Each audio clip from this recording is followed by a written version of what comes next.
Hello, I'm Ethan Higgins, and this is episode 3 of the Spanish Civil War podcast. When we left off last episode, the dictator, Miguel Primo de Rivera, fled into exile after trying to circumvent the authority of King Alfonso XIII. Acting as Spain's first real dictator, who dissolved the Cortes and attempted to set up a military government, Miguel Primo de Rivera's legacy, both then and now, remains controversial. Following his departure, the societal rifts that were thought to have disappeared during his rule slowly began to reassert themselves. The government that succeeded Miguel Primo de Rivera, led by General Berenguer, continued down an indecisive path following the departure of the dictator. Not wanting to reaffirm the policies of the previous regime, while at the same time hoping to avoid the societal upheavals that prompted Miguel's pronunciamento, Berenguer's government promised a return to normal parliamentary democracy while delaying its full implementation. As months passed by, with elections for a new Cortes postponed, socialists and anarchists launched general strikes, and riots instigated by Republican students broke out in the universities of Barcelona and Madrid. On August 17, 1930, in San Sebastian, a group of Republican leaders and intellectuals gathered together to plan a coup against the monarchy in favor of a republic. Called the Pact of San Sebastian, its members represented a diverse set of political beliefs. From the former monarchist turned moderate Republican, Aleca Zamora, who was elected president of the potential new regime, to the anti-clerical Manuel Azaña, leader of the far-left Acción Republicana, all were united with the goal of overthrowing the monarchy. While Zamora and others like him sought to create a republic that maintained civil liberties and upheld democratic norms, Manuel Azaña and those further to his ideological left saw the republic as an opportunity to impose their own radical societal reforms on Spain.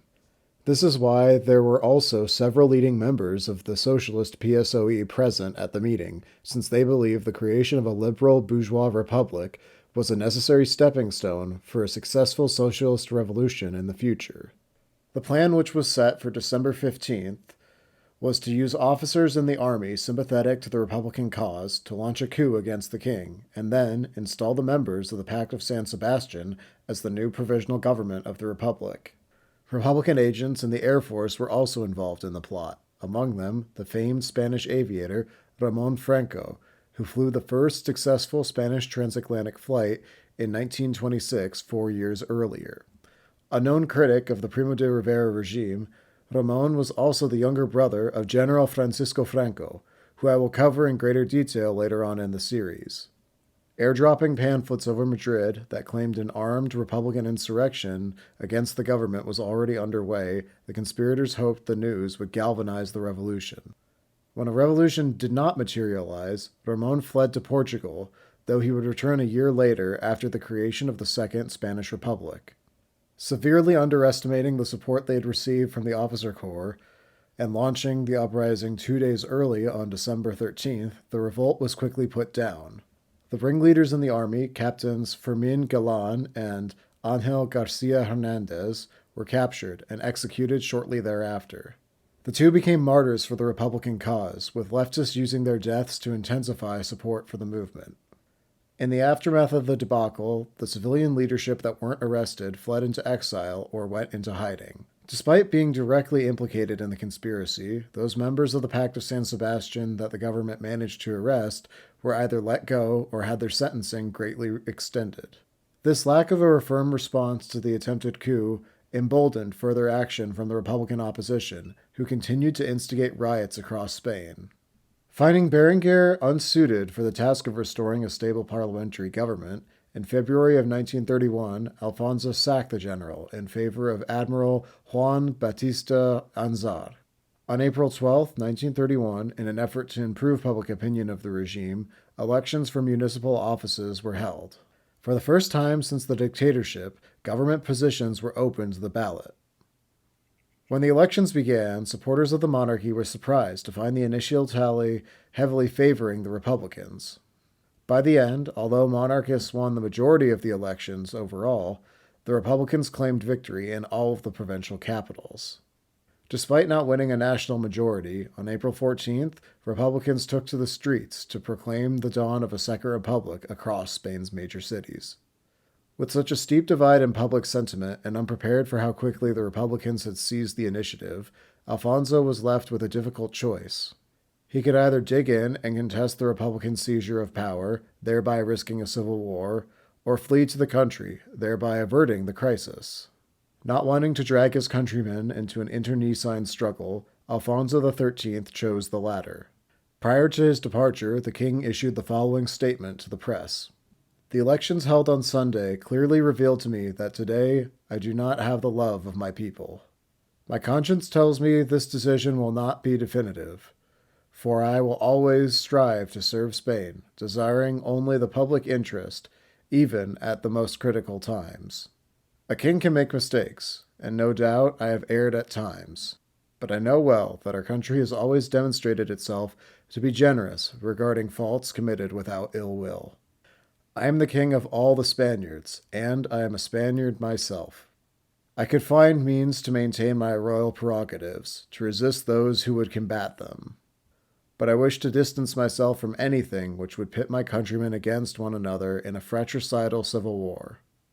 I renounce none of my rights, because, more than mine, they are a deposit accumulated by history which will one day demand of me a strict accounting. I hope to know the true and faithful expression of the will of the people, and until the nation speaks, I shall deliberately suspend the use of my royal power, and I shall leave Spain, thus recognizing that she must be the only mistress of her own destiny.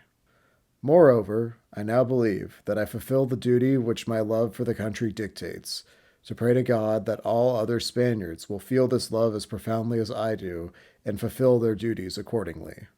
The reasons for the unexpected and drastic shift in public support for the monarchy in Spain's major cities is still discussed today. While there is no doubt that the meandering policy of the government following the departure of Primo de Rivera allowed the radicals in Spanish society to politically mobilize far more extensively than they had before, there were doubtless other factors that exacerbated the issue.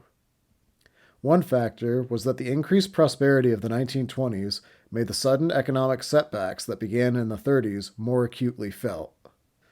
This was particularly the case in urban centers like Madrid, with an industrial working class that had only recently started to outnumber the countryside by population.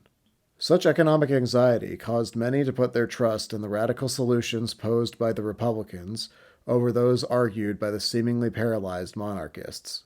As I mentioned in the last episode, the abrupt dissolution of the Patriotic Front formed by Miguel Primo de Rivera was likely another factor, since it left both liberal and conservative monarchists effectively headless in terms of political organization. Regardless of the reasons behind their sudden victory, the Republicans seized the opportunity, proclaiming the Second Spanish Republic and quickly assembled a new provisional government. Composing this new government were nearly all the members of the Pact of San Sebastian, either freshly released from political imprisonment or returned from exile. Reprising his role as leader of the Republican coalition, Alaca Zamora was put in charge of the provisional government. With a contested series of municipal elections as their mandate, the new Republican government quickly enacted a series of wide-reaching policies in all elements of Spanish society, ranging from land reform to relations with the Roman Catholic Church. On June 28, 1931, elections for a Cortes tasked with drafting a new constitution were held. With opponents of the revolution still struggling to regroup themselves in the wake of the king's departure, the Republicans secured a comfortable majority. Technically, the Cortes was supposed to dissolve on December 10th after they had finished the Constitution. However, this constitutional Cortes would continue to act as a legislature for 2 whole years past its mandate, lending further credence to the accusations of illegitimacy made by enemies of the Second Republic. A radical departure not only from the monarchy, the republic instituted in 1931 was founded on principles distinct from those of the one proclaimed in 1873. Reprising only the First Republic's motto of plus ultra, meaning go beyond in Latin, this new government drafted one of the most radical constitutions in Spanish history. Claiming that Spain was, quote, a republic of workers, whose authority derived from the people alone, the Constitution of the Second Republic departed from centuries of Spanish political tradition, that claimed that all political authority was ultimately derived from God. The new constitution effectively sought to remove the church's influence from all elements of public life by placing all Catholic institutions in the country under intense government scrutiny. Another feature of the Constitution was the wide discretion it gave for the expropriation of private property, allowing the government to enact massive land redistribution policies. As you can imagine, these changes generated significant controversy amongst Spaniards, many of whom held traditional beliefs regarding the church and land ownership. Seeing that the majority of Spanish society opposed their goals, the Constitutional Cortes sought to gain allies by granting Catalonia and the Basque Country a far greater degree of self-governance than they had experienced under the Primo de Rivera regime. Initially, Zamora served as Prime Minister of the Constitutional Cortes, but following the body's decision to assume control of all church financing and religious orders, he resigned and took the office of the much less powerful presidency, as Manuel Azaña took the prime ministership. Under Azaña's leadership, the Republic started to take an even more antagonistic stance against the Church. Seeking to do more than set a clear boundary between the affairs of church and state, the far left in Spain wanted to have a church wholly subordinated to and at the potential disposal of the state. Despite evidence of the previous decades indicating otherwise, many on the left believe Spain's high illiterate population, when compared with the rest of Western Europe, to be the result of Catholic schooling. Therefore, they sought to ban virtually all Catholic influence from education and encouraged attendance to secular schools more sympathetic to Republican ideals. As I mentioned before, many on the left in Spain sought to create a republic not for the reinstitution of democratic norms and civil rights, but as a means to permanently impose their political program on the nation.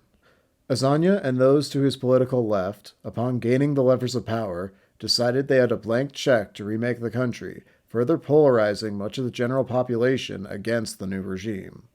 The reason for this seemingly brazen disregard for a potential backlash from the right seems to have been twofold. The first is that with the exception of former monarchists like Alaca Zamora and Alejandro Lerroux, the leader of the once fringe but now center Radical Party, most of the members in the new government were participating in politics for the first time. Men like Azaña and others had spent most of their lives outside of established politics even before the dictatorship, and didn't fully realize the difficulty of putting into practice what they had previously only polemicized. The other reason is that the far left interpreted their victory in June for the Constitutional Cortes to be an accurate indication of public sentiment, ignoring the fact that the conservative factions that might have opposed them were utterly disorganized at the time. In addition to the right, the Republic also faced opponents from the left. Claiming the Republic to be just as coercive as the monarchy, members of the anarcho-syndicalist FAI and CNT boycotted the elections, refusing to participate in the new order. Enjoying grassroots support in the countryside far more than the socialist UGT labor unions, they launched intermittent strikes with no clear objective other than to oppose the government. The communist PCE, following the dictates of Moscow, also announced its opposition to the Republic, but unlike the anarchists, they remained an insignificant party until much later. Despite these tensions that were brewing on the political fringes, to the rest of the world, Spain's transition from monarchy to republic appeared to be peaceful. The king's departure, combined with an overall willingness from conservatives to play along with the new government so long as they had the chance to win at the ballot, ensured a relatively bloodless regime change. However, others on the Spanish right became disillusioned with the Republic that had so far been utterly dismissive of their concerns and was seemingly bent on permanently excluding them. And that is where I will end today's episode. Next episode, I will look at the years that followed the drafting of the Constitution in December 1931, the newly established political career of Prime Minister Manuel Azaña, and the long-delayed elections of 1933 that saw a conservative resurgence at the ballot.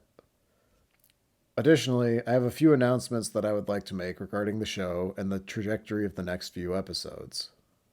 First, I want to sincerely thank my wonderful wife for composing the introduction music for the series.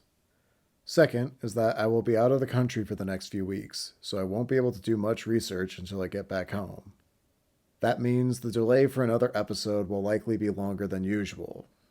However, I have planned for this, and I have a special episode ready for next month you can watch in the meantime. Thank you all so much for listening, and I'll see you in the next episode. Adios.